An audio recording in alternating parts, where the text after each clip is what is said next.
Payment failures can be frustrating, but there are effective ways to resolve them quickly on MessageBird.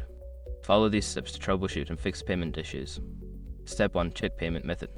Ensure that the payment method you are using is valid and has sufficient funds. Verify that the card details or account information entered are correct. Step 2. Review account status. Log into your MessageBird account and check if there are any notifications regarding your account status.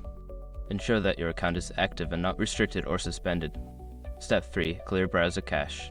Sometimes browser issues can cause payment failures. Clear your browser's cache and cookies, then try making the payment again. Step 4. Try a different payment method. If the initial payment method fails, consider using an alternative payment option. MessageBird typically supports multiple payment methods, so choose another one to see if it processes successfully. Step 5. Contact customer support. Before filing a refund or dispute, use the SROC.com link in the description to open the refund dispute deadline calculator and confirm your deadline. By following these steps, you should be able to resolve payment failures on MessageBird efficiently.